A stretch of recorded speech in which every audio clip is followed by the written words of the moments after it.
Pronto, então, na aula passada, a gente começou a falar do assunto do curso em si, né? Um pouquinho de geometria, relembrando paradigmas dos quatro universos, o que é computação gráfica, né? Falando sobre o que é ponto, as operações dele, que é multiplicação por escalar. Escalar é simplesmente um número só, um número que se é acompanhado de ninguém é chamado de escalar, tá? É unidimensional, né? Ou talvez um singleton, conjunto unitário, né? Que só tem ele, né? Nele. É um conjunto que só tem um elemento, ele mesmo, né? Um escalar. Aí nós vemos que para um ponto 2D já é um conjunto de dois números, né? Porque tem duas dimensões, né? Já não é um conjunto unitário, né? Isso é apresentado normalmente com uma tupla, né? Usando parênteses, descrição de pontos, né? Um escalar a gente não coloca parênteses porque, né, é só um número e é o tradicional que a maioria das pessoas usa sem usar parênteses, sem usar nenhum destaque para dizer que é uma dimensão só, né? Aí falamos de vetor, as operações de vetor, né, o produto escalar, produto vetorial. Aí eu comecei a falar da equação paramétrica da reta, do triângulo, do quadrângulo, do círculo, tetraedro, hexaedro, convexo e esfera, né? Eu não cheguei na curva, mas eu ia demonstrar isso hoje agora para vocês no GeoGebra, né?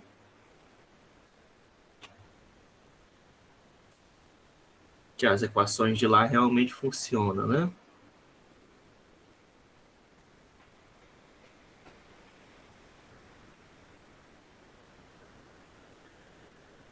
Posição do círculo da esfera, tudo aquilo ali que a gente está vendo é chamado de interpolação, né? Como eu estava relembrando na aula passada, que quer dizer que você tem pontos conhecidos e dentro da área, região definida por aqueles pontos conhecidos, nós estamos gerando outros pontos, né? Nós estamos interpolando, né? Entre os polos da tradução oficial, tá? Interpolar quer dizer entre os polos. O que eu estava querendo aqui? Assim, o open board. Eu esqueci de ligar.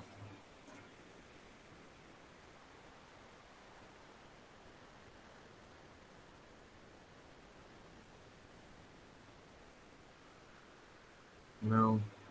Show desktop. Pronto, agora sim. Esse aqui embaixo. Certo? Então, esse aqui é um triângulo, né? Ó, pode ser qualquer triângulo, tá? Não interessa. Aí aqui, ó, você mexe.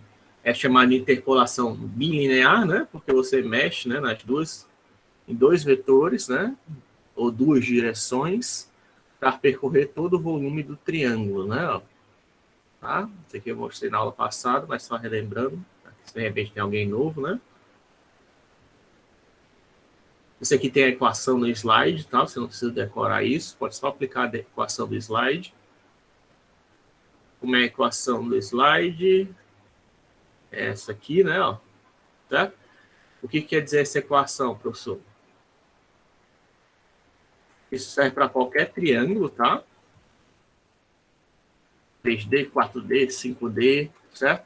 Cada um desses caras aqui, o P0, P1 e P2, são os três pontos do triângulo, né? Que pode ter, como eu acabei de falar, mais de uma dimensão, né? Pode ser só uma dimensão, não seria um triângulo, né? Seria três pontos na reta. Isso aí, oficialmente, né, três pontos na mesma reta é considerado um triângulo, é um triângulo degenerado, tá? Mas é bom você saber que existe, né? Todo elemento de geometria tem casos degenerados, né? Quando a gente tem três pontos no plano ou no espaço 3D, eles sempre formam um triângulo, ou 4D, 5D, 6D, sei lá, certo? Três pontos no plano, no espaço euclidiano, certo? O que quer dizer espaço euclidiano? Espaço euclidiano quer dizer que a gente considera que o espaço é achatado, tá?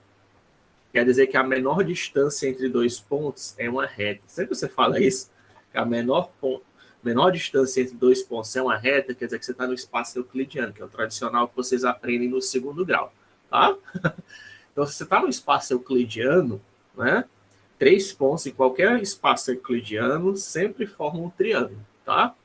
Só que aí tem casos degenerados. O que é um caso degenerado? Quer dizer que não é visualmente, não tem o formato de um triângulo, né? Você pode ter três pontos coincidentes, né? Estão ocupando o mesmo lugar no espaço, né? Na física isso é impossível, né? Você lembra aquela história da passagem do universo físico para o universo matemático, né? Que eu falei que você perde informações, né? E perde leis físicas. Uma delas é essa, né? Porque na física dois objetos não podem ocupar o mesmo lugar no espaço, né? Mas na matemática, na geometria, pode. Não tem nada que impeça isso acontecer. Você ter três pontos coincidentes, um em cima do outro, tá? Na matemática isso pode.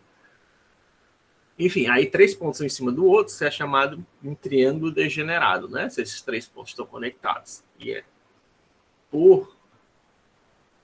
Como é que tem um nomezinho para isso? É por vacuidade, eles estão, né? Quando você não sabe das coisas, a gente gosta de usar nesse termo, pessoal de computação, por vacuidade. Não tem nada que diga o contrário, basicamente, né? E o outro caso degenerado do triângulo é a reta, né? Se você tiver 3 pontos na mesma reta, ou segmento de reta, ou semi-reta, né? Também é um triângulo degenerado. Você está vendo uma reta, mas tem 3 pontos ali conexos, né? Acima disso, se tiver 3 pontos que não são coincidentes nem pertencem à mesma reta, aí já é um triângulo, né? Em qualquer espaço, tá? Qualquer dimensão. 20 dimensões, 3 pontos. Cada ponto é definido por 20 números, né? É um conjunto de 20 números. Ainda assim você tem um triângulo, tá?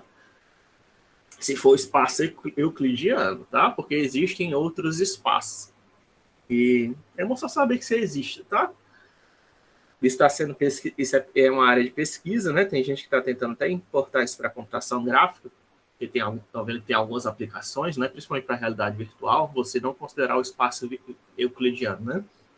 Mas, por exemplo, numa curva com a esfera, né? Que teoricamente, na verdade, o que a gente viu, o planeta Terra não é uma esfera, tá?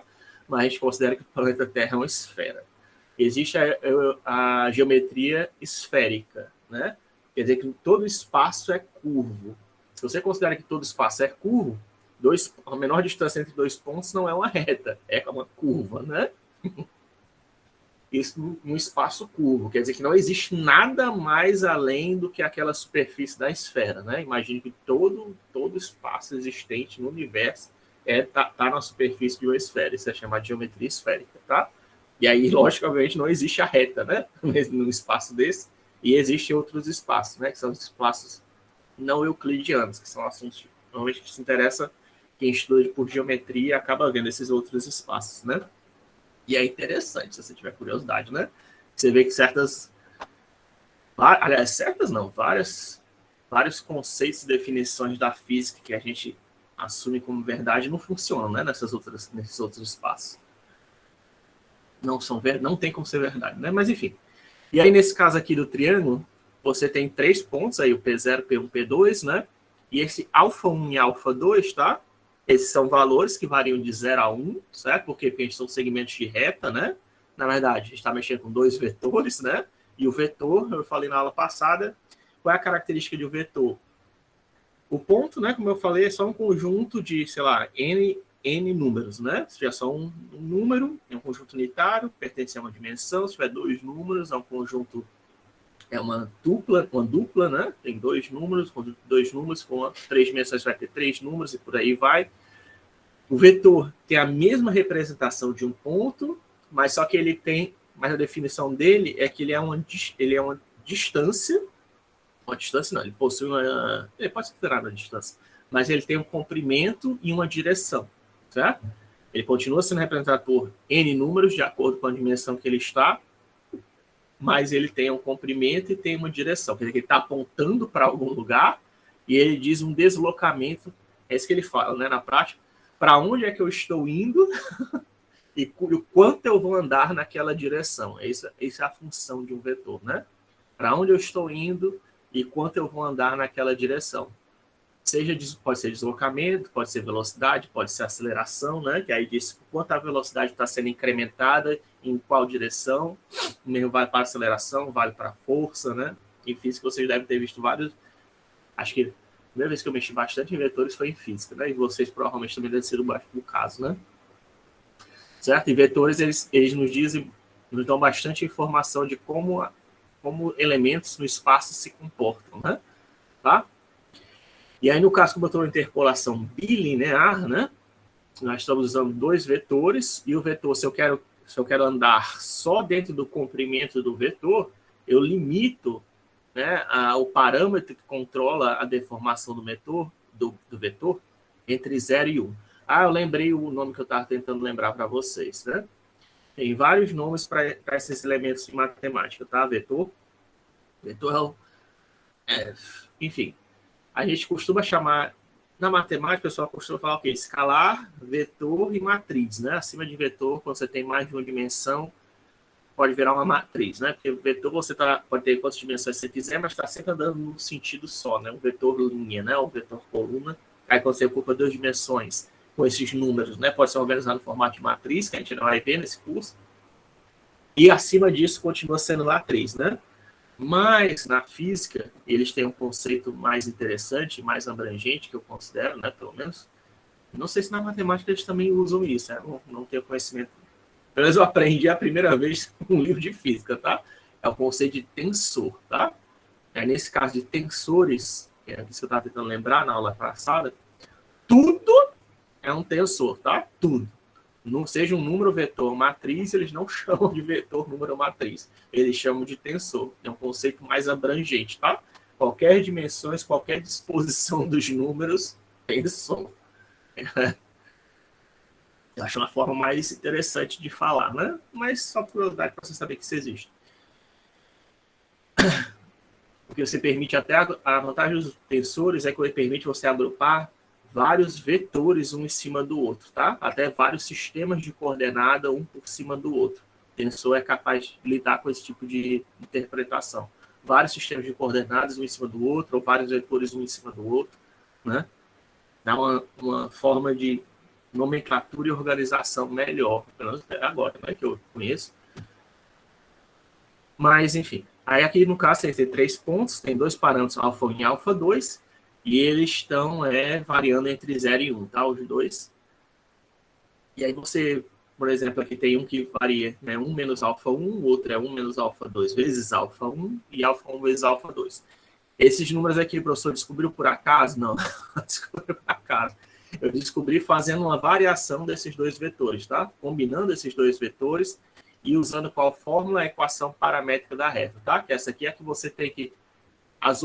todas as outras depois da equação paramétrica da reta, se for linear, como eu estava falando na aula passada, você não precisa se preocupar em decorar, tá?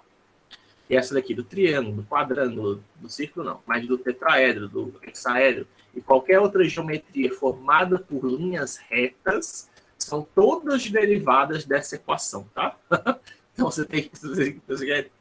Se você quer entender uma equação de toda essa daqui, entenda essa, tá? Essa que é a principal. Do círculo e da esfera não dá para ser definida a partir dessa, tá? Infelizmente. Mas o círculo e a esfera são casos especiais que a gente não usa com tanta frequência, né?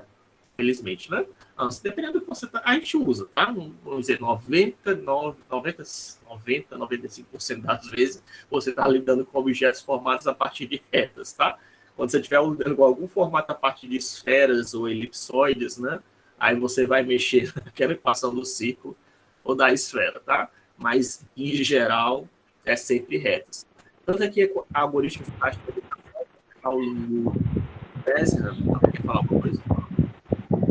Se coordenadas polares fica mais fácil, né, professor? Coordenadas polares? No caso de esferas, né? Sim, sim.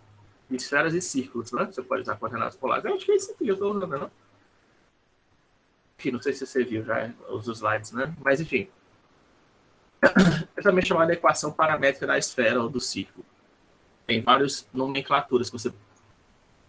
tem vários também sistemas de representação, né? Não estou lembrado se polar esse ou é diferente, mas tem várias maneiras de definir, né? Por exemplo, da equação da reta, essa aqui é a equação paramétrica da reta. Também existe aquela equação da reta que vocês devem ter aprendido no segundo grau, que é y igual a x mais b. O problema dessa equação é que ela não é muito genérica, tá? Ela só funciona para 2 dimensões. Se você quiser para 3 dimensões, para 4 dimensões, já não funciona. Essa equação paramétrica, em geral, equações paramétricas, elas são boas porque elas funcionam para qualquer dimensão, tá?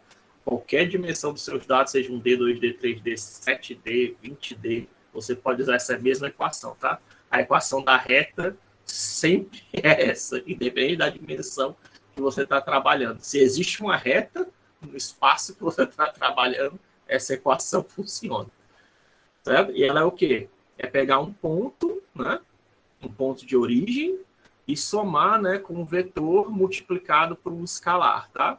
O ponto e o vetor, eles são parecidos, né? Se for em 2D, são dois números, né, em parênteses, separados por vírgula, sendo que o t é sempre um escalar, quer dizer que é só um númerozinho que varia entre 0 e 1, se você estiver lidando com geometria, formas poligonais, né, com tamanho fixo.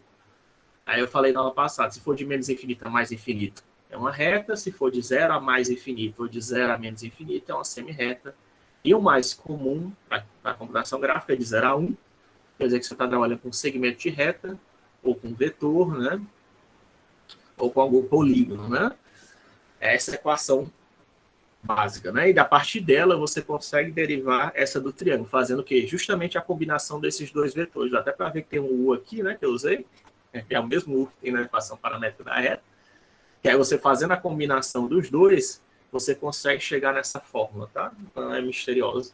Agora, tem outras formas de você percorrer todos os pontos do triângulo. Não existe só essas equações, né?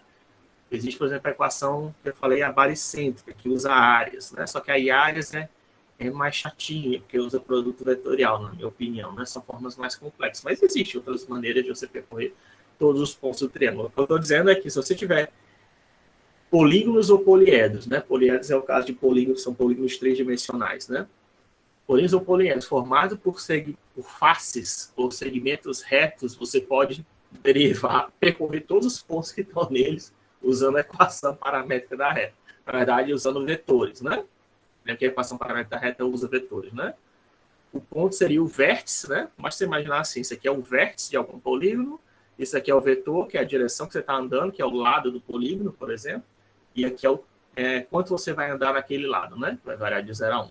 É você fazendo uma combinação inteligente, sendo que aí pode ser bastante complexo, né? Dependendo de quanto mais complexo for a figura, mais complexo vai ficar a sua fórmula, mas dá certo, tá? É possível. Então, por isso que eu digo que essa aqui é a equação mais importante de todas, chama até a equação fundamental da computação gráfica, porque você pode gerar todo tipo de interpolação para qualquer geometria a partir dessa forma. Inclusive extrapolação, tá? Extrapolação é quando você, interpolação que eu acabei de falar, é quando você tem dois pontos conhecidos, gera pontos entre eles, né? Eu nem coloquei aqui numa reta, né? Mas a gente poderia colocar, talvez, só para vocês verem.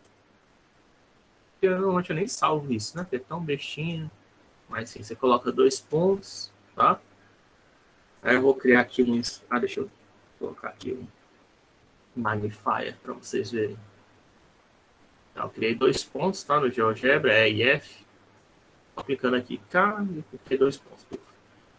Aí eu posso criar um slider, que é aquele negócio ali que eu já criei, só que criei dois, né? Para o triângulo. Para variar de 0 a 1. Certo? Aqui o slider. Ok?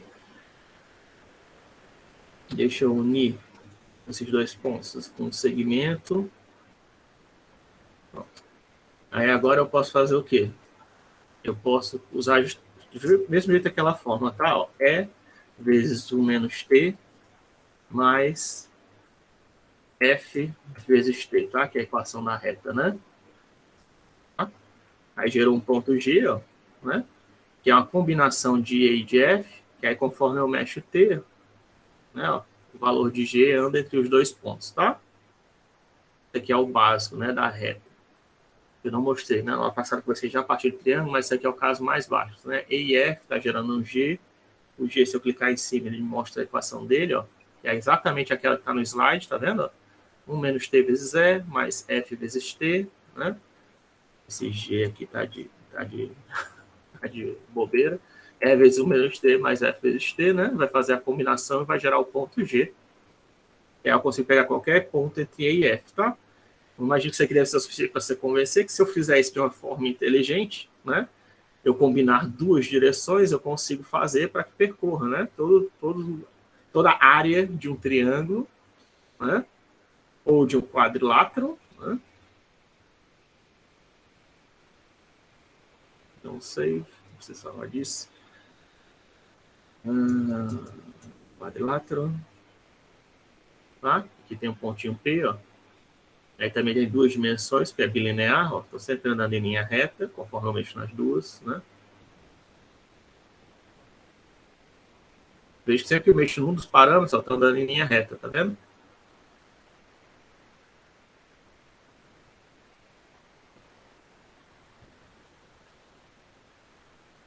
Eu ando mais pouquinho, ó. Outra reta, como se estivesse traçando linhas verticais, né? Você não está conseguindo visualizar, porque aqui eu não coloquei o vetor, né? Mas, basicamente, o que eu estou fazendo é, tenho dois vetores aqui, um que anda nessa direção e outro que anda nessa direção, tá? Então, quando eu mexo no parâmetro A1, né? A1 eu estou andando nessa direção aqui, né? E quando eu mexo no A2, eu estou andando nessa direção. E eu acho que conforme eu vou chegando próximo de lá, ó, do outro lado, vai se ajustando a direção para o outro segmento, né? Mas eu sempre preencho todo o volume, ó, do quadrilátero, né? Isso não serve também para quadrilátero, também poderia para fazer do pentágono, do hexágono, tal, que você quiser, e, enfim, você pode mexer.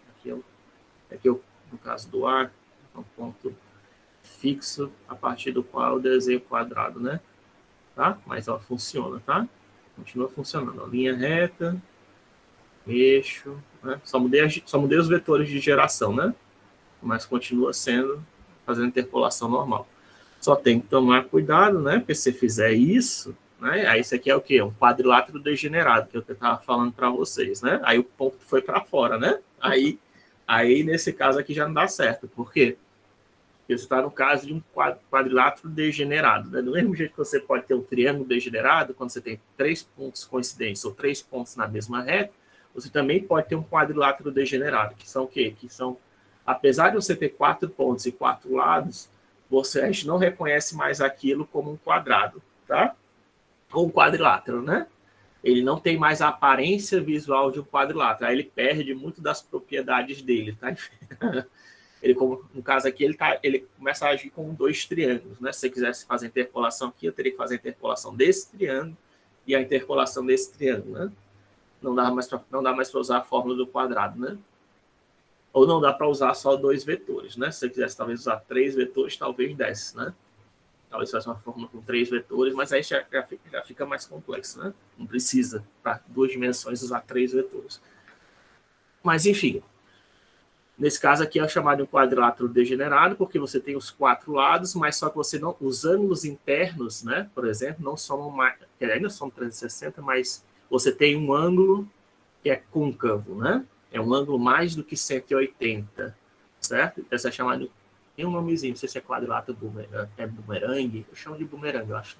Mas, enfim, ele não é um quadrilátero tradicional, né? Quais outros elementos que tem? Você tem um ângulo maior que 180, você tem um quadrilátero degenerado, quando você tem 4 pontos na mesma reta, não precisa nem ser os 4 pontos, né? Se você tiver só 3 pontos na mesma reta, você vai ter também um triângulo, apesar de ter 4 pontos.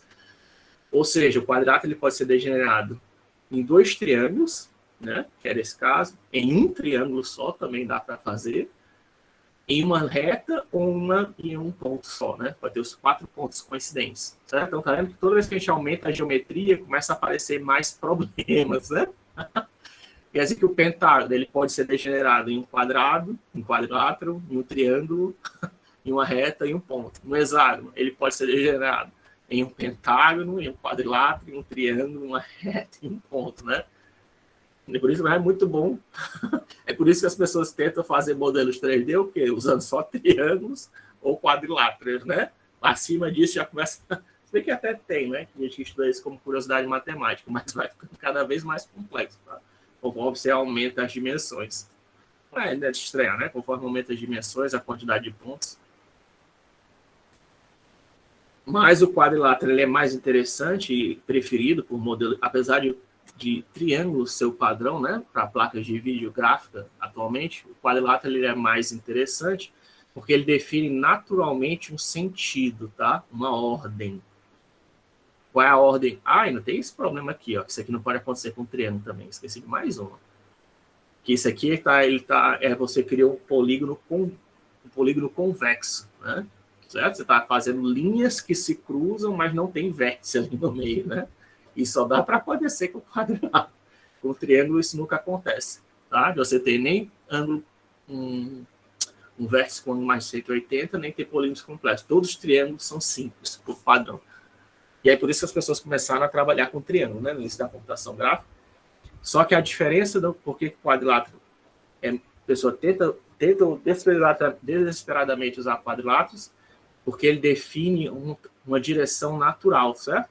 Desse lado para esse lado é uma direção, e desse lado para esse lado é outra direção, tá? Lembra muito o nosso eixo cartesiano, né? De x e y, certo? Uma direção natural, que forma só para você usar quadriláteros. Não precisa nem ser quadrados, tá? Pode ser qualquer quadrilátero. Você já tem uma direção natural. E essa direção natural ajuda o que? A você fazer recortes em figura 3D, a você fazer mapeamento de textura, a você fazer animação. Que a gente, ser humano, é que até existem algumas propriedades geométricas vantajosas, tá? Para usar quadriláteros ao invés de triângulos. Mas a gente, ser humano, a gente consegue entender melhor e manipular figuras 3D mais facilmente quando a gente vê quadrados, porque a gente entende o que está acontecendo. A gente consegue entender que se eu mexer nessa direção, né, na direção vertical, eu vou afetar primeiro esses dois pontos do que esses outros dois pontos. Quando você vê um triângulo, é mais difícil, né? O triângulo ele é um negócio assim, ele não tem uma direção natural, né? Eu posso vir daqui para cá, né? Eu posso vir daqui para cá, eu também posso passar assim, né? Certo? Ou seja, não existe essa direção natural. Mesmo vindo de um lado, ó, eu posso ter duas opções para onde eu posso ir, né? Certo? Tanto aqui embaixo também, né? Eu poderia voltar para cá, né? Certo? Devido a isso, o pessoal prefere, principalmente artistas, né? Prefere trabalhar com quadriláteros, sempre que possível. Existe uma coisa também chamada retopologia, que é facilitada bastante, tá? Pelo uso de quadriláteros. Que é uma operação que o pessoal faz quando está fazendo modelagem gráfica 3D, né? E etopologia, por exemplo, isso é importante, tá? Não falei ainda, mas... Ou falei? Não, acho que não, né? Que o sentido que você desenha as figuras 3D, ele define como é que eu sei que eu estou dentro ou não de uma figura, certo? É através do sentido que você desenha os vértices, tá? Se você está desenhando, se os seus vértices forem organizados nesse sentido, no sentido anti-horário ou no sentido horário, tá? Isso aqui é uma das coisas mais chatas que eu acho, isso da parte de geometria e de computação gráfica, você entender esse negócio de sentido existe, tá? Nem em figuras 3D, qualquer figura 3D tem. E isso é importantíssimo, porque isso é usado para definir o que está dentro e o que está fora de um modelo. Você controlar esse sentido usando triângulos é um inferninho, tá? Com quadriláteros você consegue entender perfeitamente onde está o sentido, né? Justamente por causa que tem essas duas direções naturais. No triângulo, você saber qual é o sentido desse loop, qual é o sentido desse que está sendo percorrido dos vértices, é bem mais difícil de conseguir entender. Para a gente, tá? Ser humano, para o computador não faz diferença, mas para o ser humano faz uma diferença muito. Ainda mais artista, né? Que não quer ter conhecimento de geometria, de sentido, nada disso, né? Ele quer só fazer um desenho, uma figura que é comportamento da luz, fique legal, né? E você pode ver que em todo modelador 3D ele tem uma opção que serve justamente para fazer isso, ó, mostrar Face Orientation, tá vendo aqui, ó? Aí quando eu mostro Face Orientation, ele pinta de azul o que está por fora da geometria, no caso aqui uma esfera. Não sei se dá para a gente entrar, pronto, deu para entrar, tá vendo? E por dentro, a vermelho. Tá? Esse aqui é no caso do Blender, tá? Mas outros softwares 3D tem também algo parecido, para você poder ver a ordem que os vértices estão sendo desenhados, tá? Da maneira intuitiva, né, que os artistas usam. Você colocar, pintar de azulzinho ou vermelho, conforme... Ixi, agora esqueci de falar, tá? Acabei de fazer zoom. E o freio, ó, pronto. Certo? você ver qual a orientação. Então, uma coisa que você vai fazer, o cara, quando está o artista 3D, quando ele está construindo, ele não está nem aí, né? Faz questão de sentido. Só que aí depois você tem que, justamente para atacar ver a orientação das faces, aí se tiver alguma face aqui vermelha, você tem que ir lá, né? Deixa eu mostrar aqui o que acontece se eu colocar uma face errada. Certo? Face. Face data. Edges, não sei, nunca me lembro. Acho que é Mesh, tá aqui, Normals, Flip. Tá vendo? Ali ficou vermelhinho, né? Porque isso quer dizer que o sentido os vértices estão sendo desenhados, tá tudo sendo desenhado, por exemplo, no sentido horário, e aquela face está sendo desenhada no sentido anti-horário. Isso causa problema? Professor, causa, tá? Na hora de a gente for fazer a cálculo de iluminação em cima desse negócio, aqui tem que tirar, né? A face orientation, senão a gente não vai ver o que está acontecendo.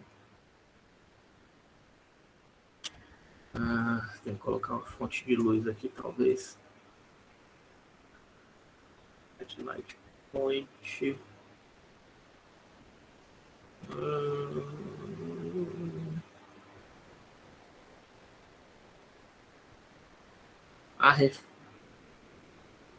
não dá pra gente. A luz onde está pegando aquele ponto não vai ficar refletida naquela face em específico, ela vai ficar bizarra, não vai se comportar do jeito que a gente está esperando. Acho que a orientação está errada.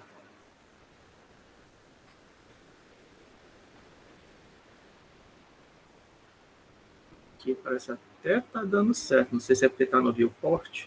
Pode ser, né? Porque está no viewport. Mas a reflexão não fica correta, tá? Se a orientação estiver errada, não sei porque não está dando certo aqui. Talvez seja porque eu estou usando. Isso aqui fecha esse negócio. Talvez tem que fazer um raster. Mas aí o raster eu vou ter que.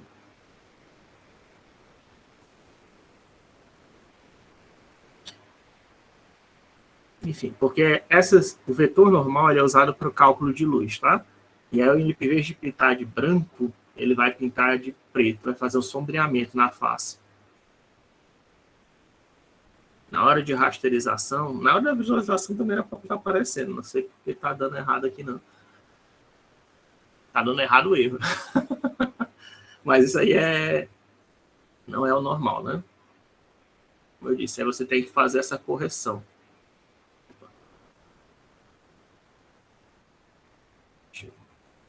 Problema aqui de novo, né?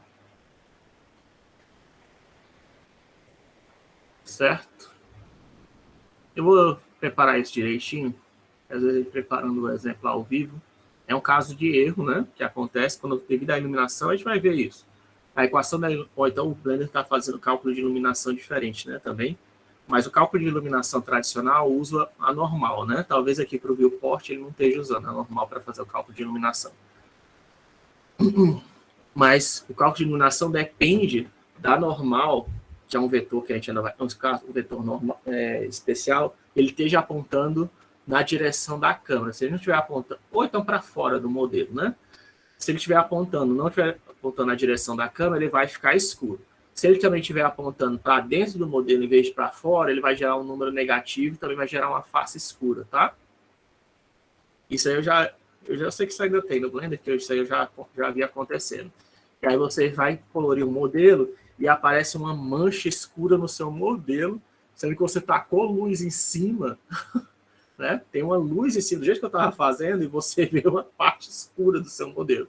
E não importa quanto de luz você tá aqui em cima, continua a parte escura, tá? Isso aí é um problema de orientação das faces, você vai ter que ir lá, né? Quando isso acontecer, você vai ter que vir aqui, no caso aqui do Blender, né? Vai ter que vir em Face Orientation. Tá, cadê? Agora já perdi de novo. Aqui, Face Orientation, aí vê, opa, tá ali aquela face vermelha. Para que não dá para ver a face vermelha quando a gente está mexendo na luz, né? Porque senão ele não mostra. Eu poderia pintar várias faces de vermelho, né? Talvez, para ver. Aí você vem aqui, talvez, né? Às vezes tem que exagerar um efeito para ele dar certo, né? Porque ele pode também estar usando os vizinhos para estimular que aquela normal tá errada, né? Possivelmente. Mas, enfim. O que ele tá fazendo aqui? Pegar a face, seleciona a face. Aqui mexe, normals flip, né? Para deixar tudo azul, tá? Quando tiver com problemas de iluminação. Vou tentar colocar mais faces aqui. Dá o flip. Para ver se a gente consegue simular o defeito. Tem essa banda de faces vermelhas. Eu tenho que tentar tirar para não exibir. As normal, face orientation. Pegar uma luz, trazer aqui para a gente ver. GX, não. GY, não. GZ vai entrar para baixo, né? Não é isso que eu quero. Tem que pegar talvez aqui do topo.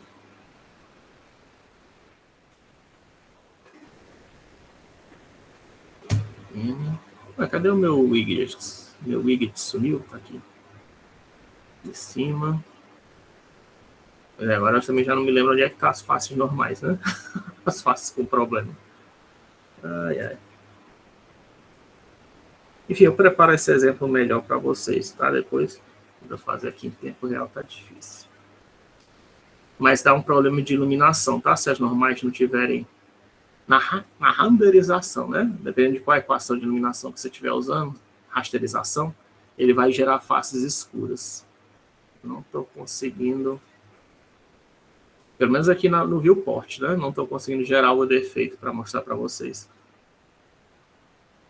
Defeito especial que acontece.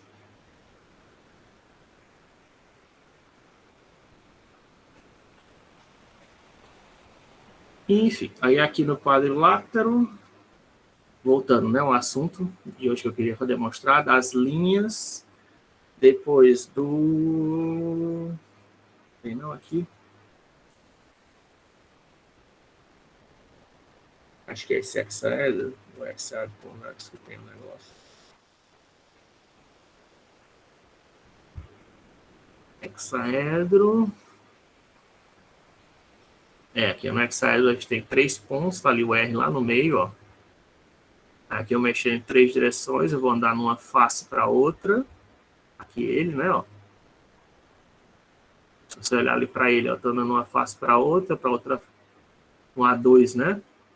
Estou andando nessa direção aqui, nessa direção e nessa direção. Eu acho que é o A3 que faz isso. Para cima e para baixo é o A3. O A2 é para...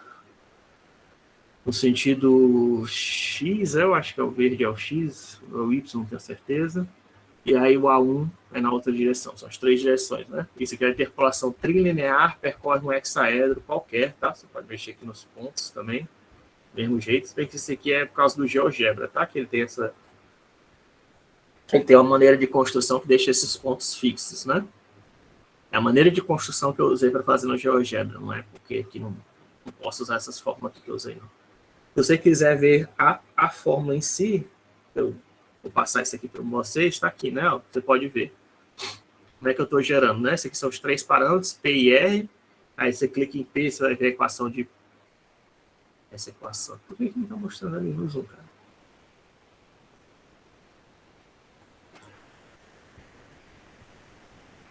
Veja que a equação aqui no legal do Excel dá para ver bem claramente, né? Ó. Eu cliquei lá no R, que é o ponto que está sendo interpolado, ele é 1A menos A3, P vezes mais A3Q, né? Ó. Aí se eu vou lá no P, se eu vejo aqui no P e quero ver a equação, aí ele já te mostra, né? Aquela equação. Aqui já não dá para ver direitinho, né? Eu vou tentar ajeitar isso para ficar bem. Você vê só a equação da linha. Isso aqui é uma combinação de 2 equações da linha também. Só fiz para o P, o R. Eu ia fazer para os outros também. Porque dá para você fazer, né? Uma equação na linha chama outra, que chama outra, para fazer esse mesmo esquema aqui que eu fiz. E tem também do tetraedro, né? Aí, no caso, tanto para o caso 3D, né, do tetraedro e do hexaedro, você está usando... Meu Deus, Perlin não. Tem não tetraedro aqui? Aqui, tetraedro. Ver se eu peguei certo. Não, esse aqui é o tetraedro. Ó, esse tetraedro aqui, por exemplo, ó, só para ver como você pode fazer qualquer equação. Eu usei quatro variáveis, né? Que aí mexe em 4 direções, mas percorre, tá? Todo tetraedro também. É que você tem que ter um cuidado maior quando tá mexendo nelas, né? Porque senão vai... Tem algumas combinações que você vai chegar e vai ficar tipo, preso no vértice, tá? Não é que vai sair para fora do tetraedro, não. Mas, tipo assim, que você mexer, tipo agora, ó, eu estou mexendo num parâmetro que não está acontecendo nada. Ele está lá preso no vértice, tá? Mas dá para você usar, tá? Você pode fazer qualquer combinação de vetores, como eu estava falando. E aí você vai conseguir percorrer todo o volume do tetraedro aqui no caso. Isso também vale no caso 2D, tá? Isso aqui não é exclusividade do caso 3D, não. Se você quiser usar vários vetores para percorrer a figura, desde que você faça certinho, você vai chegar numa fórmula válida, tá? Por isso que eu digo que você não precisa decorar aquelas fórmulas. Mesmo que você não se lembre da fórmula, se você souber aquela equação paramétrica da reta básica, você consegue gerar fórmula para percorrer qualquer volume ou área, 2D ou 3D, tá? Só que aí você tem que ter, né, enfim, dependendo da fórmula que você usar, você vai chegar numa coisa dessa daqui que eu fiz, mais absurda, mas funciona, né? Não está errado, só tá mais trabalho, né? Ou chegar nessa daqui, né? Que é tetraedro 2, né? Que aí é o melhor, né? Que aí só tem 3 parâmetros, né? Que faz mais sentido, né? Para a gente, ser humano. Você está só mexendo em 3 direções. São 3 dimensões que você precisa percorrer, você precisa de 3 vetores, né? Você lembra que o vetor 1 diz quanto eu quero andar, em qual direção? Então, só preciso de 3 direções para poder percorrer todo o volume do tetraedro, ou do hexaedro, ou qualquer volume 3D. Se está usando mais do que isso, talvez você não tenha chegado no melhor caso possível, né? Tá? Mesmo caso 3D, se você quiser usar 6 vetores, talvez até dá para usar 6 vetores se você quiser para percorrer o espaço do quadrilátero. Só que você está fazendo um trabalho desnecessário, né? E está deixando o seu programa muito mais complexo. Então, nessa que eu mostro ali nos slides, é um atalho, né? Algo assim que eu descobri, que funciona, que é bom e que... não é que eu descobri, né? Enfim, eu já fiz o cálculo e cheguei naquelas formas. Outras pessoas também já chegaram nelas antes, né? Não é eu só consegui descobrir, né? Vocês podem descobrir... Só estou dizendo que vocês podem descobrir equações mais não tão bonitinhas, né? Você acha que ela é complexa, né? Dá para chegar em equações piores do que aquelas. Mas, desde que você entenda aquela fórmula de equação da reta, parâmetro da reta, você consegue chegar em todas elas, tá? E em outras, possivelmente. É bom, mas é bom vocês... Eu mostrei esse caso do tetraedro, só para você ter a noção que existe mais de uma maneira de fazer as coisas na computação gráfica. Tem gente que acha, não, só existe aquela fórmula, eu aprendi no livro, ela é sagrada. Não, tá? Não existe. Dá para fazer as coisas de mais de uma maneira. Né? Você vê alguém falando de um jeito, não aprendi desse jeito, não fale isso, né? Você pode falar, eu não aprendi desse jeito. Mas veja o que a pessoa está falando, que de repente funciona o que a pessoa está falando, né? Só porque você não conhece, né? Não quer dizer que está errado. Tem mais de uma maneira de fazer as coisas. Vale para tudo em computação gráfica. Acho que até no mundo real, né?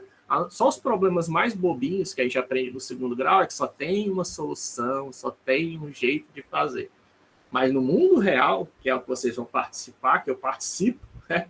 Sempre tem mais de uma maneira de fazer as coisas. Nunca tem só uma solução, né? Dificilmente tem uma solução. Só coisas muito bobinhas é que tem só uma solução. 1 mais 1 igual a 2. Super bobo, né? Só tem uma solução. Mas se pegar uma equação mais complexa, né? Você vai ver que tem mais de uma solução. Que eu ia falar? Círculo, né? Mostrado o círculo. Certo? E aí, no caso do círculo, a gente tem um ângulo, ó, que define o quanto eu vou... Esse aqui é o ponto gerado, C, tá? Tem um ângulo que varia de 0 a 360, que faz a volta no círculo, tá? E tem um outro parâmetro que diz qual é o raio do círculo que eu estou percorrendo. Eu consigo percorrer toda a bola, né? Ó. Se for no raio máximo, eu só mexo no ângulo para fazer o percorrimento dele. Ele é feito como aquela equação que eu mostrei no slide, ó. Cosseno do ângulo vezes raio e seno do ângulo vezes raio, tá? Eu acho que as coordenadas também é chamado de coordenadas polares, né? As polares, equação polar, que o pessoal chama, é porque usa os polos, tá? Usa os polos da esfera para você fazer a equação. Só que tem mais de uma maneira, né, de fazer isso. Não necessariamente precisa ser feito dessa maneira, mas dá para ser considerado. Se você quiser, percorre os polos, né? Cosseno de ângulo vezes o raio, né? E seno de ângulo vezes o raio, né? O raio é um fator de escala, né? Que está multiplicando o ponto, cosseno de ângulo mais seno de ângulo. E eu estou fazendo esse aqui A mais isso, tá? Para eu poder colocar o círculo aonde eu quiser, tá? É só isso. E aí eu posso colocar o A onde eu quiser, que aí eu gero o círculo, né? E aí eu posso percorrer o círculo perfeitinho, né? Você lembra quando a gente fala círculo, a gente está falando só da casquinha, tá? Da casca do ovo. Você tá, o interior aí, do jeito que tá, isso aí já é chamado de ball, tá? Em matemática, de bola. Eles chamam literalmente de bola, tá? Isso. Mas o círculo, ou até mesmo a esfera, quando a gente fala de esfera, o que a gente está falando é a casca, tá? Não é o interior dela. O interior dela é outro elemento matemático, que é aquela história de a gente estar usando uma equação de nível em cima de uma equação de uma função, né, de nível superior. Existe uma função de nível superior, no caso do círculo, é uma paraboloide, e a gente está pegando uma curva de nível na paraboloide que extrai o círculo, tá? É aqui quando a gente diz que x ao quadrado mais y ao quadrado é igual ao raio, né? A raiz do raio, né? Ou coisa do tipo. A gente está... É o raio ao quadrado, né? Enfim. X ao quadrado mais y ao quadrado igual ao raio ao quadrado, né? Isso aí o que a gente está dizendo é pegando uma curva de nível, né? Da paraboloide x ao quadrado mais y ao quadrado, a gente está pegando todos os pontos dela que são iguais ao raio ao quadrado, né? Mas também dá para fazer isso com outras equações. Normal, mas qualquer curva você pode pegar, se não me engano, a partir do cone, né? Mas essas equações que a gente vê, em geral, quando você vê uma equação, né? Isso é uma equação. Sempre que você vê uma equação, na verdade, que você está fazendo, porque o pessoal não diz, né? Isso quando você está aprendendo isso pela primeira vez, mas quando você está vendo uma equação, que você está vendo, na verdade, é uma curva de nível, tá?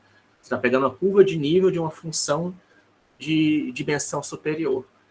E quando você pega uma inequação, você está pegando um volume, ou então um volume ou uma área de uma função, né? De nível de dimensão superior, né? Quando a gente aprende equação e inequação, ninguém te diz isso, né? E mesmo equações, voltando àquela história de poder ter mais uma solução, né? Equações são determinadas, né? Mas equação só tem uma solução que é determinada, são as equações mais fáceis de resolver, tá? Aquelas que têm infinitas soluções, então não tem soluções, são mais difíceis, em geral, tá? E são problemas que aparecem no mundo real.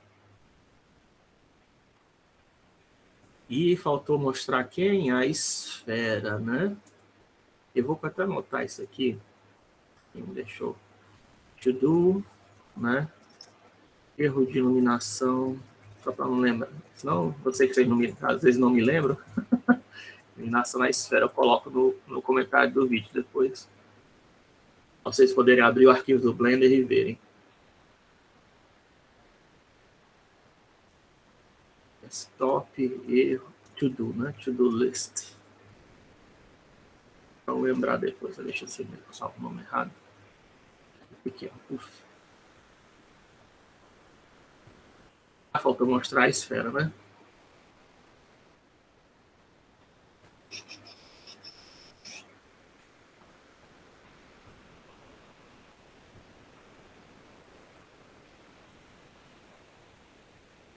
Esfera. Do mesmo jeito, ó, a esfera tem três, mesmo sendo no caso ser uma curva, tá? Você continua com 3 dimensões, ó, 3 parâmetros para variar ela, tá? Aqui ela tá andando num círculo, ó. Toda vez que eu mexo no A, ele está andando num círculo. Quando eu mexo no outro A, ele está andando num semicírculo, que percorre a casca da esfera. E tem um terceiro parâmetro que faz o quê? Que ajusta o raio, né? Que aí eu posso pegar o interior da esfera, que é a bola, tá? Aí eu posso gerar esferazinhas lá dentro, mexendo aqui no A2 e no A1, né? É como se eu estivesse tirando fatias, né, dela. O negócio sumiu aqui de novo. Aqui. É como se eu estou andando nessa direção. Isso sim é interpolação não linear, tá? Eu estou andando numa curva. Isso aqui é o A2 que faz isso, tá? O A2 que anda nesse sentido. Todo errado minha letra. Eu não estou usando caneta, tá? Aqui. Stylus, né? Isso aqui é o A1. Também é não linear. E aí existe um parâmetro que é linear, que é o do raio, tá? E aí dependendo de onde está o ponto, né? Mas eu vou colocar aqui em relação ao polo, tá?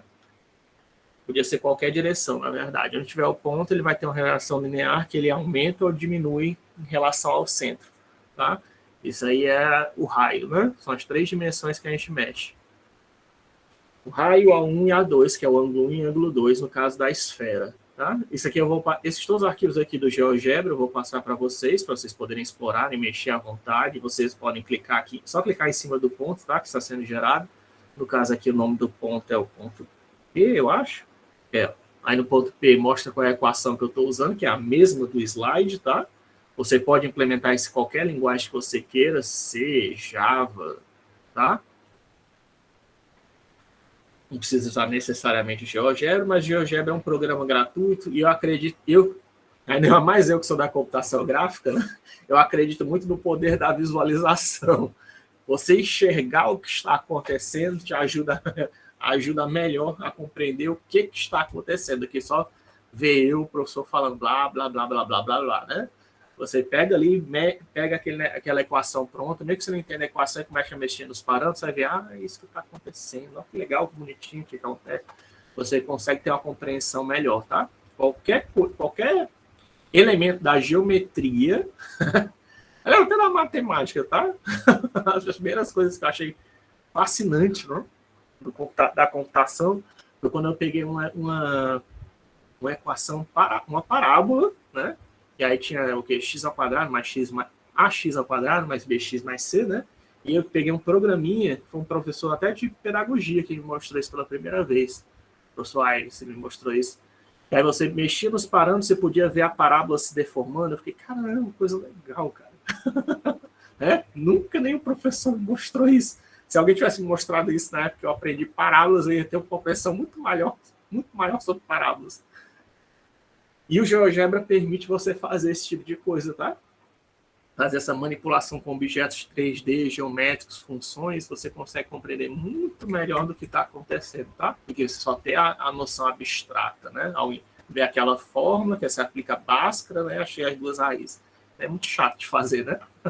Tem até função no computador que faz isso automático. Você compreender como uma função se comporta, né? Quais são os elementos dela, te dá uma capacidade de raciocínio muito maior, né? Não somente para você de manipulação, mas de compreensão também, tá? Não sei se vocês sabem, mas, por exemplo, a grama que a Pixar usa, por isso que eu estou falando da parábola também, tá? A grama que a Pixar usa é feita através de parábolas, tá? É um pedaço de uma parábola, e é a graminha, aqueles fiapinhos de grama que tem no chão, se você for olhar, você pode até ver isso no curso da Khan Academy, Pixar in a Box, ele mostra como ele usa parábolas para gerar a graminha que a gente vê em um filme, em um daquelas animações como Brave, né? Tá? E aquela menina laranja que tem um arco, né? Cabelo laranja é ruivo, né? É ruivo. Não existe cabelo laranja. Certo? Mas se você ter essa visualização, né?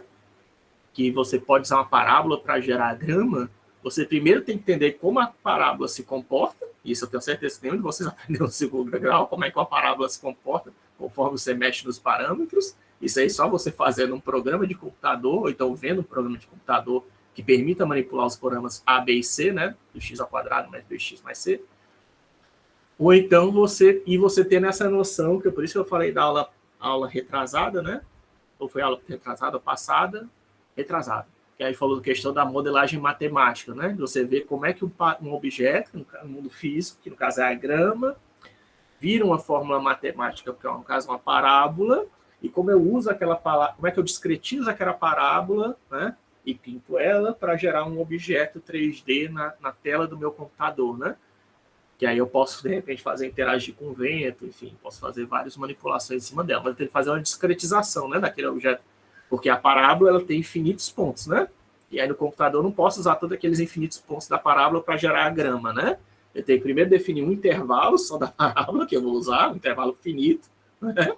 E aí depois que eu peguei o intervalo finito da parábola que eu vou usar como grama, ainda tenho que dizer quantos pontos eu vou usar, né? Porque mesmo naquele intervalo infinito, existem infinitos ali, ainda existem infinitos pontos dentro do intervalo que você usou, né? Isso é o problema, isso é a questão dos números reais, né? Os números reais são assim, é um conjunto não contável, né? Ele tem infinitos dentro de infinitos, né? Entre qualquer número inteiro existe um infinito, mas também existem infinitos números. Diferentemente dos conjuntos inteiros ou naturais, né? Que é um número infinito, mas é contável, né? Que é o primeiro que a gente aprende no primário, né? Uma pizza, 2 pizzas, 3 pizzas, está contando as coisas, né? Mas um dia você já sabe que existe 1,1 pizza, né? 1,2, 3, 4, 5 pizzas, né? Pedaços de pizzas. É uma fração da pizza, né? O pi-pizzas, se você quiser, 3,4, 14, 15, 92, etc. de pizza. Como é que você vai medir isso? Aí é outra história, tá? Mas que existe, né? Em teoria.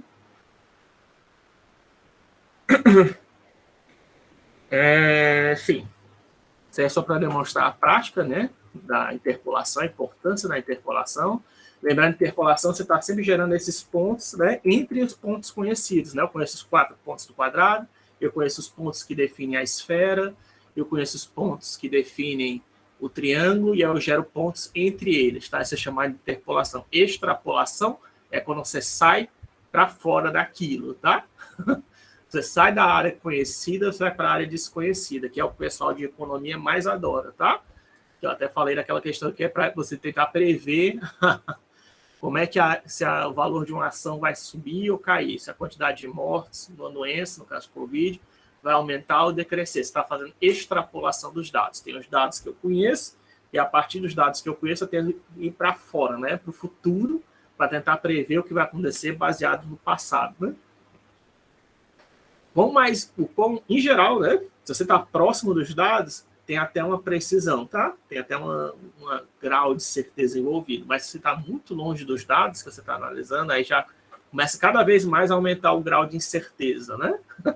Mas ficar cada vez mais difícil que você esteja correto. Se você tenta extrapolar, mesmo que eu pegue 30 anos de valor da ação da Petrobras, né? E queira, se eu quiser prever para o valor dela de amanhã, tem uma grande chance de eu estar certo.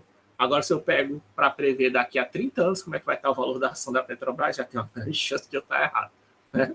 Mesmo que eu esteja usando, aliás, mesmo 5 anos, né? Estou usando 30 anos de dados para tentar prever como é que a valor da Petrobras vai estar daqui a 5 anos. Eu estou extrapolando demais, tem uma grande chance de eu estar errado, certo? Mas se eu quiser prever o valor de amanhã, pode até ter uma chance, ainda assim, tá? Tem uma chance que eu esteja certo. Não quer dizer que eu necessariamente esteja certo, tá? Porque existem infinitos, né? Existem infinitos. Porque você está no mundo real, fatalmente você está lidando com infinitos. Aí eu falei da equação da esférica, a equação paramétrica da esfera, tá? Também, do mesmo jeito que existe mais de uma maneira de fazer as coisas, também existe, às vezes, mais de uma nomenclatura, tá? Não existe... a mesma hoje eu acabei de falar, né? Você pode... Vetor também pode ser chamado um tensor de nível 1, tá? Por exemplo, é o mesmo objeto. Vetor ou tensor de nível 1 é a mesma coisa. Matriz ou vetor ou tensor 2 é a mesma coisa. Ponto, vértice e tensor 0 são todas nomenclaturas para a mesma coisa. Se você quer ser um pesquisador na área, você tem que saber todas as possíveis nomenclaturas existentes, tá? Porque você vai encontrar artigos, principalmente artigos científicos, que o cara é europeu, na Europa todo mundo fala tensor 0, ninguém fala ponto. Se você não sabe o que é tensor 0, você vai ficar, meu Deus, o que ele está fazendo aqui, né? certo? Então, mais para vocês que são estudantes de graduação, eu só quero que você não precise decorar essas nomenclaturas, essas formas, eu só quero que vocês tenham a noção que isso existe. Existe mais de uma maneira de chamar as coisas, né? Existe mais de uma equação para representar ou fazer determinadas operações. É isso que eu quero que vocês aprendam, né, disso tudo. Se quiser decorar qualquer equação, como eu disse, decore essa daqui, tá? A equação paramétrica da reta, você vai ver que ela é extremamente útil.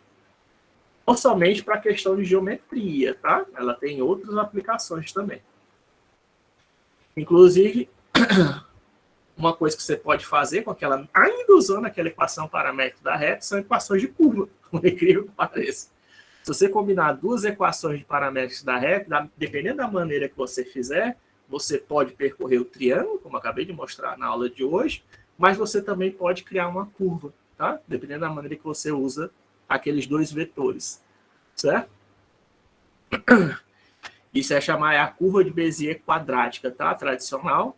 Sempre que você quiser gerar uma curva no espaço, ainda naquele espaço euclidiano, tá? Nós estamos no espaço euclidiano, quer dizer que a menor distância entre dois pontos é sempre uma reta, mas se você quiser desenhar uma reta em computação gráfica, o mínimo de quantidade de pontos que você precisa são 3, tá? O B, ele está servindo, chama de ponto de controle, tá? Ele está servindo com atração para a curva, ela está puxando a curva na direção dela, certo? Mas aqui a gente tem 3 pontos, A, B e C, tá? E aqui são aqueles, o parâmetro de deformação, que na verdade só tem um, ó. Eu ia usar 2, né? No caso, como eu usei no caso do triângulo, eu estou usando só 1, só que é t ao quadrado, t vezes t menos 1 e 1 menos t ao quadrado. Professor, você tirou isso do nada? Não, não tirei isso do nada. Se você prestar essa atenção, se você pegar essa, dá para gerar isso a partir das fórmulas, tá? Mas isso daqui, se você tiver um pouquinho assim de atenção, isso aqui lembra, e realmente é o triângulo de Pascal, tá? 1, 2, 1, tá? É de lá que surgem essas equações da curva de Bézier quadrática. Tanto 1, 2, 1, também existe a 1, 3, 3, 1, tá? Existe a 1, 4, 6, 4, 1, tá? Vem lá do triângulo de Pascal, essas curvas de Bézier, elas foram famosas quando foi o Pierre Bézier, né, que inventou isso pela primeira vez, e ela permitiu fazer desenhos curvos, né? Isso aí é um exemplo tradicional, tá? Que é explicado, são os carros, tá? Os veículos em determinada época, né? Da indústria, eles eram todos quadradões, né? Se você for ver os carros de antigamente, né? Por isso que o pessoal até fresca com aquele modelo do Tesla, né? Que ele fez um carro todo quadradão, é tipo um carro retrô, né? Porque isso aí é carro retrô. Aqueles carros todo quadradão, né? Não sei se você já viu. Imagino que sim, né?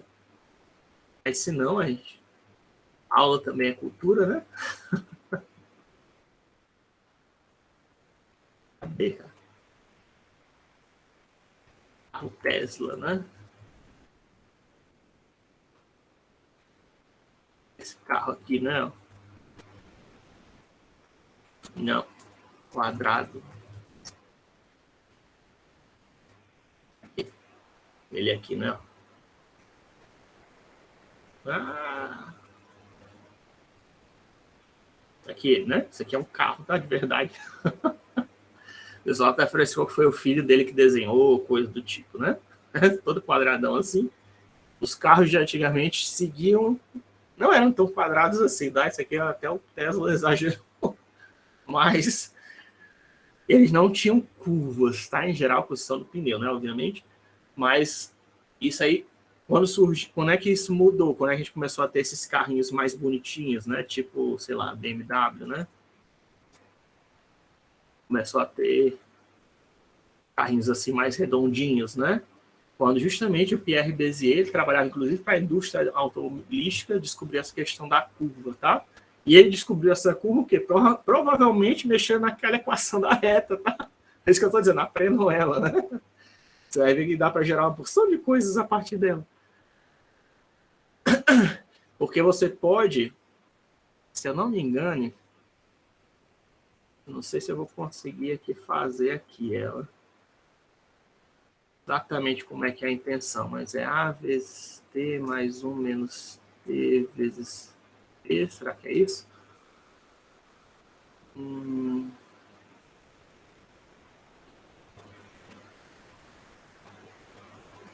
melhor... eu acho que é assim, né? Se não me engano é assim. Aí B vezes T mais 1 menos T vezes C, é uma coisa assim, se não me engano. E agora você usa essas duas equações para combinar uma com a outra, se não me engano.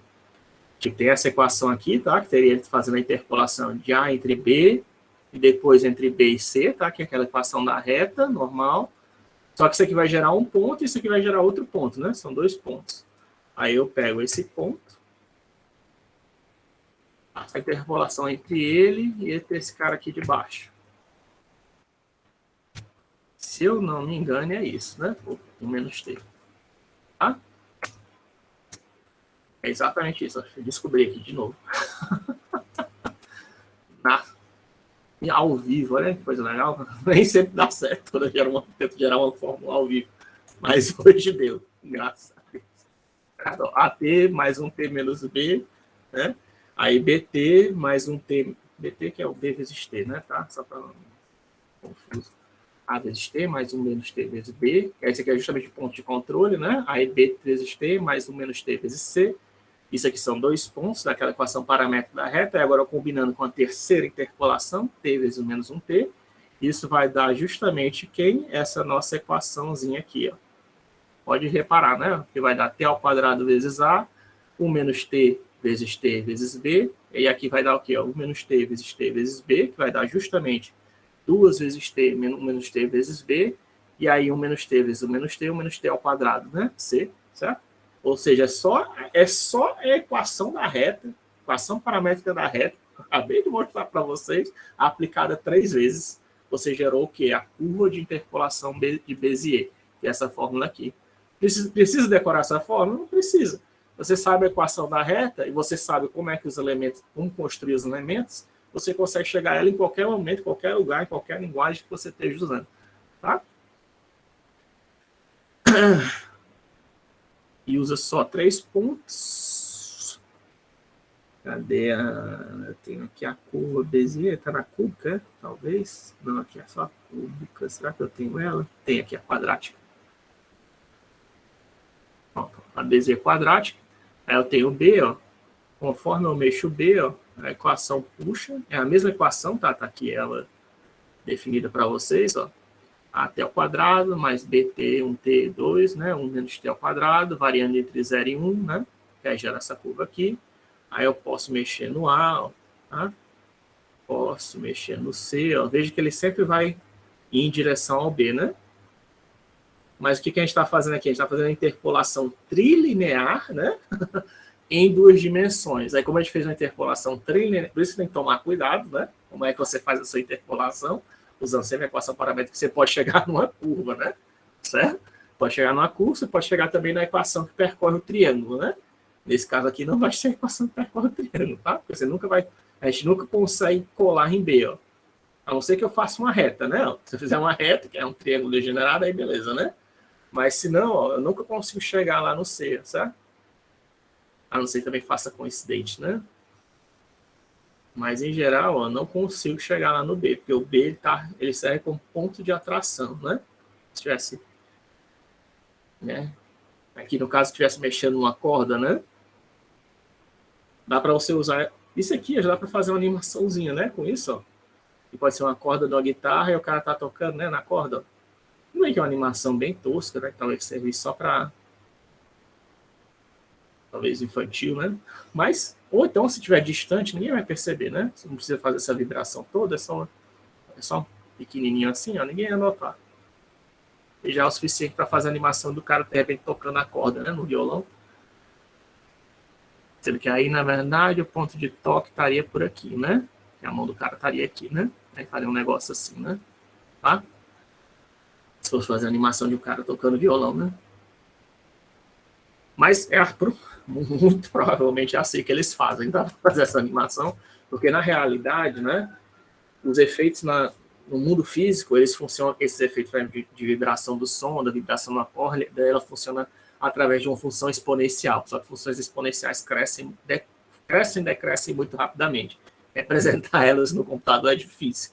Porque você, como elas decrescem, crescem rapidamente, você chega no infinito muito rápido. Né?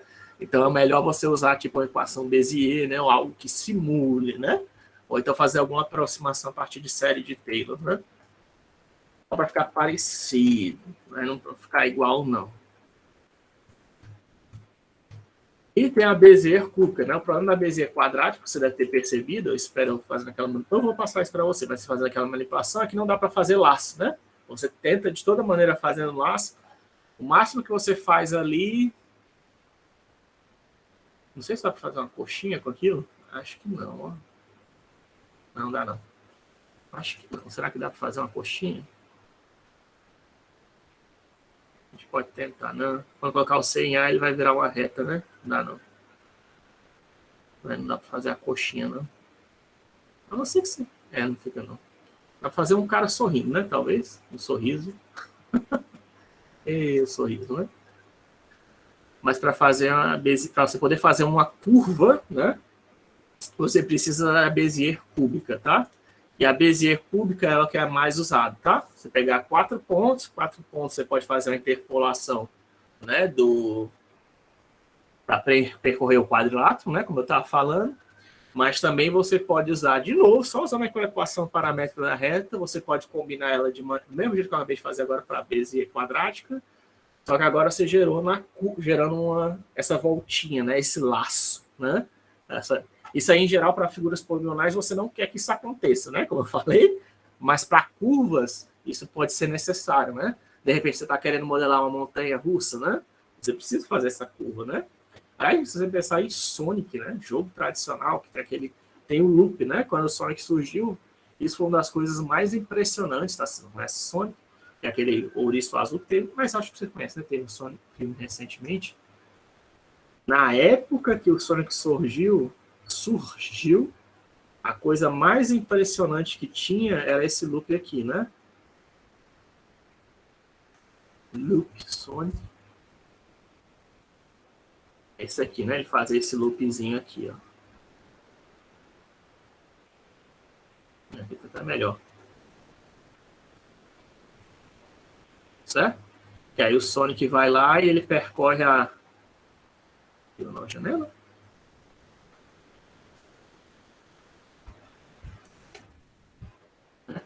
Ele faz essa volta aí que vocês estão vendo, né? Ele fica de cabeça para baixo.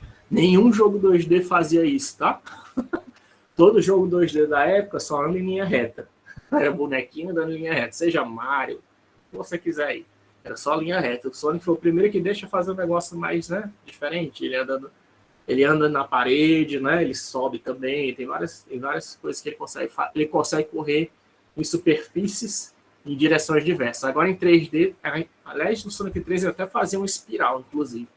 Isso era o mais impressionante. Porque para fazer isso, você não faz. Você tem que usar um pouquinho de matemática, tá? Para fazer isso. Não é qualquer desenvolvedor de jogos que faz isso. E para fazer essa curva, inclusive, né? Uma das maneiras de fazer é usando justamente a Bézier cúbica, tá? A Bézier cúbica é tipo ubíquota, né? É ubíquota que chama em português. Ela é universal, tá? Usada agora para fazer qualquer curva, seja no Photoshop, no CorelDRAW, no GIMP, qualquer programa que você quiser. Se for tiver no Blender, você está fazendo uma curva, fatalmente você está mexendo na Bézier, tá? Ela é a mais tradicional que tem, é a mais fácil de fazer, que usa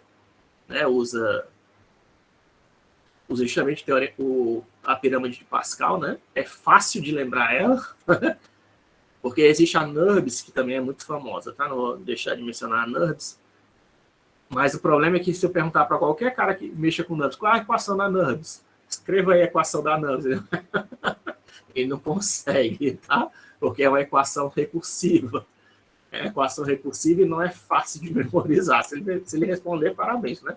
Mas não é trivial. A equação Bézier, qualquer um consegue chegar. Hoje mesmo eu cheguei, né? Só mexendo na equação paramétrica da reta, você consegue chegar nela, né? Ou então pelo triângulo de Pascal, você também consegue chegar nela. Pode ver aqui, ó, que é de novo, ó. Aqui é a equação Bézier cúbica, né? Usa 4 pontos, é o quê? Ó, t ao cubo mais 3 vezes t ao quadrado vezes 1 menos t, mais 3 vezes t vezes 1 menos t ao quadrado, mais 1 menos t ao cubo, né? Ó, de novo aqui, ó, 1, 3, 3, 1, né? Os coeficientes.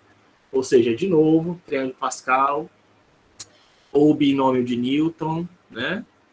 Ou equação paramétrica da reta combinada de forma inteligente, né? Para fazer as atrações, você teria que fazer o quê?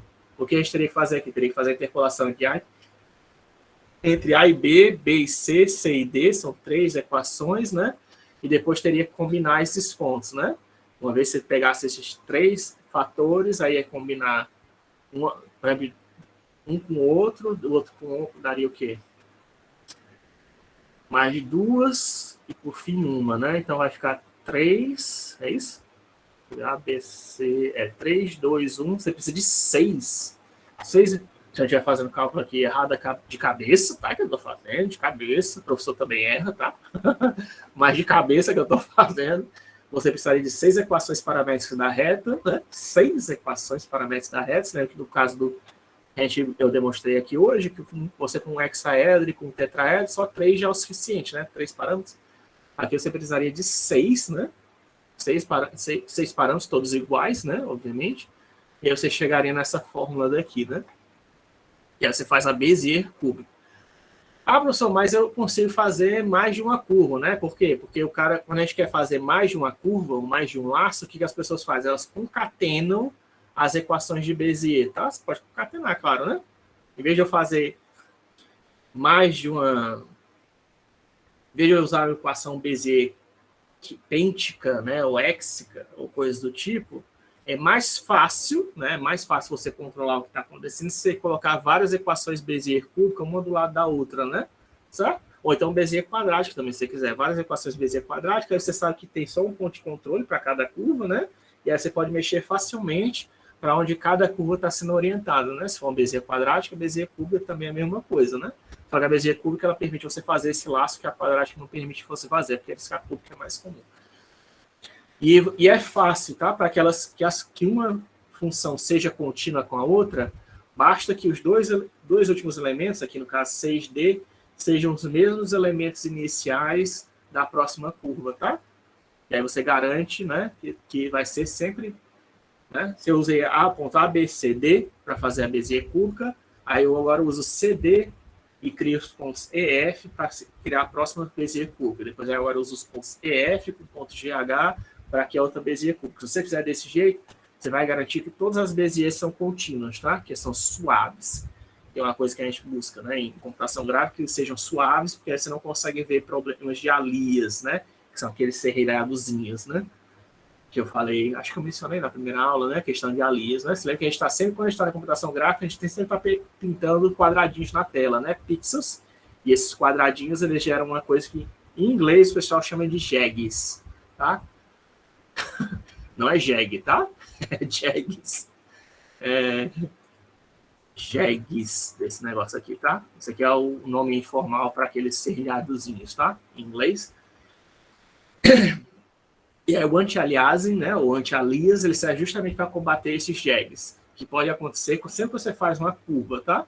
Em retas também aparece, tá? Mas em curvas também, retas, curvas, qualquer coisa aparece. Só não vai aparecer quando você tiver, como você está mexendo com quadrado, né? Mas só vai aparecer quando você tiver com uma linha reta, paralela aí ao seu monitor, né? No eixo horizontal e vertical. Aí não tem alias, tá? O resto tudinho tem alias. E você tem que combater de alguma maneira.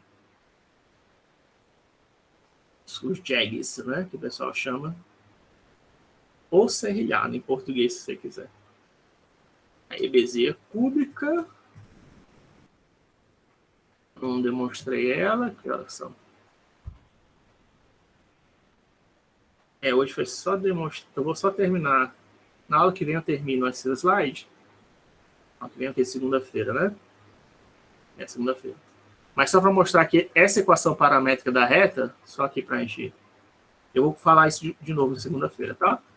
Eu vou continuar a partir da Bézier cúbica segunda-feira. Hoje foi só mostrando as aplicações lá no GeoGebra, de tudo que a gente tinha dito na aula de segunda-feira.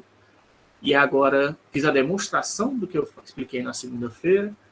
Aí na aula de segunda-feira que vem, eu vou demonstrar a Bézier cúbica e vou falar dessas outras aplicações, tá? Porque não serve, por isso que eu falei que a equação paramétrica é mais importante, que ela não serve também só para você fazer curvas ou percorrer volumes ou áreas no espaço 3D, tá? Você também pode fazer gradiente entre cores, né? Essa transição aí entre o azul e o vermelho é simplesmente a equação paramétrica da reta de novo aplicada, tá? A equação paramétrica é a mesma equação, tá? Parece que não, mas outra forma de escrever isso daqui, tá? É só você fazer C igual a C0 mais C1 menos C0 vezes T, tá? Essa equação daqui é exatamente essa daqui, ó, que é a equação paramétrica da reta, tá? Aí se você multiplicar, né, fizer a distribuição, vai dar o quê? C igual a C0 mais C1 vezes T, né, menos C0 vezes T, né? Aí aqui C0 está em comum, eu posso colocar o fator em comum, né? Vai dar C igual a C0 vezes 1 menos T mais C1 vezes T, né? Ó, chegou na mesma fórmula de antes, tá? Então, a equação paramétrica da reta é essa mesma equação que eu estou fazendo aqui, tá? E ela serve para fazer a interpolação de cores, tá? Fazer esse gradiente, né? Que vocês viram muito aplicativo. Não somente gradiente de cores, tá? Mas combinação de imagens para criar um efeito de transparência. Esse fantasminha aqui é uma imagem, a casa é outra imagem, eu estou combinando elas através da interpolação linear, tá? Que é a equação paramétrica da reta. Ou o rosto de duas atrizes famosas, né? A Angelina Jolie e a Jennifer Aniston, eu estou combinando também usando interpolação linear, tá? Ou visualização volumétrica, que aí no caso aqui é um modelo de um jacaré, e aí eu estou vendo os músculos dele, através usando o quê? De novo, interpolação linear, tá? Para você ver como é importante, né? É diferente, não é aquela equação que eu mostrei para vocês, não. Isso aqui é uma outra equação, mas que foi um algoritmo inventado por Levoy, mas o que Levoy descobriu? Foi só, de novo, manipulando, né? Que nem o nosso colega Bézier, né? O Pierre Bézier, que descobriu as curvas. O Levoy também fez a mesma coisa. Ele estava só brincando com a equação paramétrica da reta e ele descobriu uma forma de fazer visualizações médicas, tá? Que aí, dependendo da densidade dos elementos no espaço 3D, você pode exibir alguns e deixar outros invisíveis, né? Eu quero só ver os ossos de uma pessoa, eu quero ver só o sistema circulatório, né? Dependendo do que você quer visualizar no corpo humano, você faz aquele scan 3D, né? Que eu já falei na aula passada, mas quem não tá, você usou então um MRI, né? O CT scan, ou então o sincrotron brasileiro, que eu falei para vocês também, que é o Sirius, né? Para fazer um modelo 3D. O raio-x, ele bate com diferentes energias os elementos do corpo, né? E aí você pode usar, usando a equação paramétrica da reta, você pode colocar pesos diferentes, né? De acordo com a energia que o raio-x bateu, para renderizar, rasterizar só parte do modelo, né? E não rasterizar o modelo completo. Porque se rasterizasse o modelo completo aqui, você sempre ia ver o jacaré, né? Por exemplo. Mas aí se você fizer usar a equação paramétrica da reta de uma forma inteligente, você pode ver só os músculos do jacaré, você pode ver só os ossos dele, né? Porque esses materiais têm densidades diferentes. E o raio-x retorna uma energia diferente, né? Um grau energético diferente. Mas eu vou falar isso mais na aula passada, na aula que vem, tá? Mas eu estou adiantando.